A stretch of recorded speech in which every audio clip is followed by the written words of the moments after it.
Dan kita akan berbincang pemirsa bersama dengan Mas Raka Juniko, Research Analyst dari MNC Sekuritas. Selamat pagi Mas Raka. Halo, selamat pagi juga Mbak. Terima kasih sudah join bersama kita kali ini. Ya, kurang lebih 3 menit menjelang pembukaan perdagangan di sesi pertama. Sedikit ingin membahas ya yang lagi hangat kasus dugaan korupsi terhadap PT Timah Tbk yang menyeret beberapa nama. Kemudian sejauh ini sekitar 16 tersangka sudah ditetapkan begitu ya. Semalam juga ada yang baru.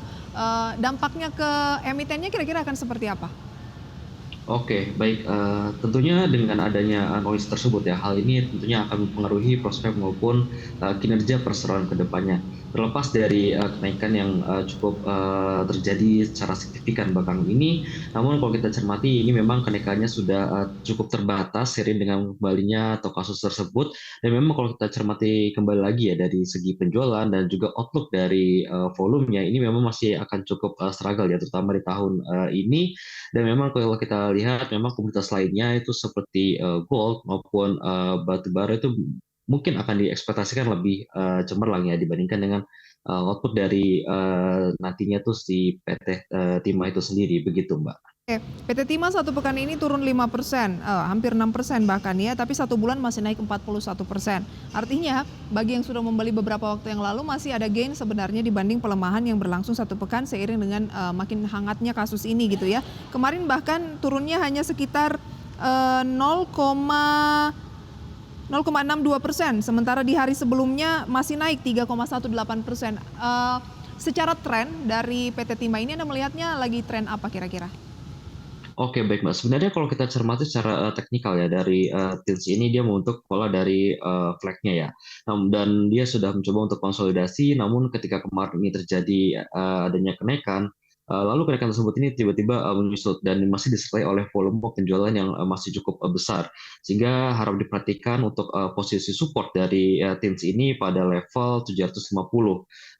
Berikut level 750 ini merupakan level area support yang patut diwaspadai untuk investor nantinya. Apabila nantinya lolos, maka selanjutnya TILS berpeluang kembali untuk melemah ya Mbak. Oke, ada peluang lebih lanjut untuk melemah. Kira-kira menarik beli di level-level berapa dan ada support resisten di posisi berapa untuk TINS?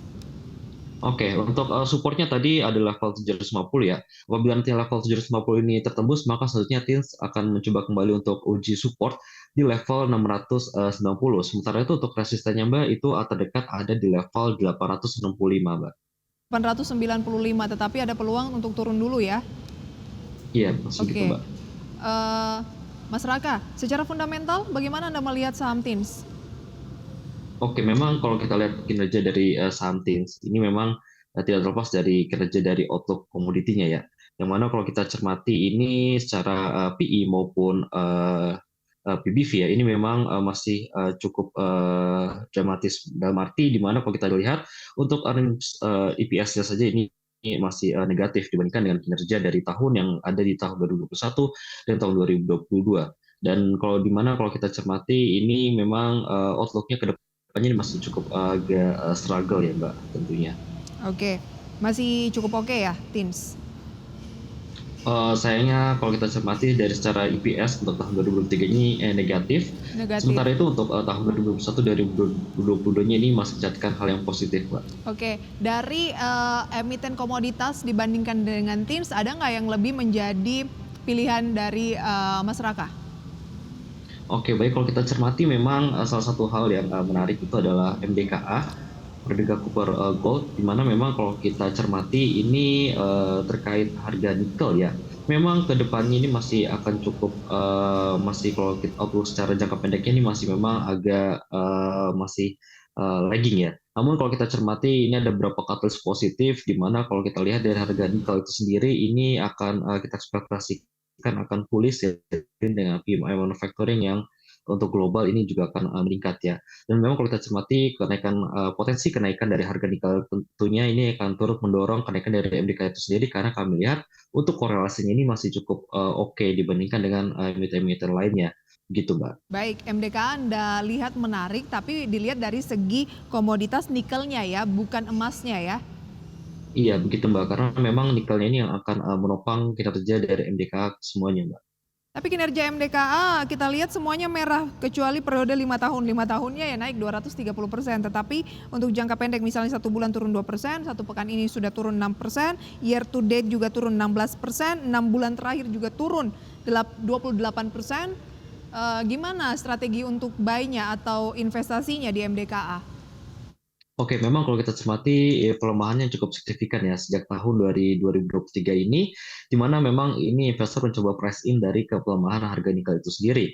Namun kalau kita lihat di mana kalau secara historikal ya, itu secara jangka pendeknya sampai 3 bulan ini polanya bentuk pola triangle dan memang saat ini posisinya telah mencapai level area demand-nya sehingga hal ini bisa dikatakan posisi yang tepat untuk buy ya.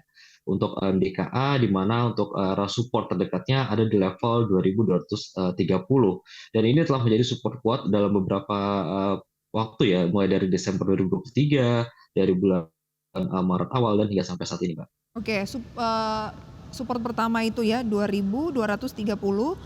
Resistennya di posisi berapa yang terdekat?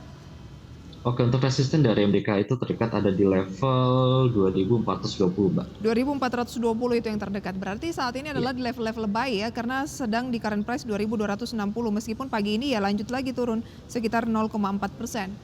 Area-area buy ya. Iya, area-area demand ada di Oke, situ. tapi tampaknya MDKA bukanlah pilihan utama dari MNC Sekuritas kali ini ya.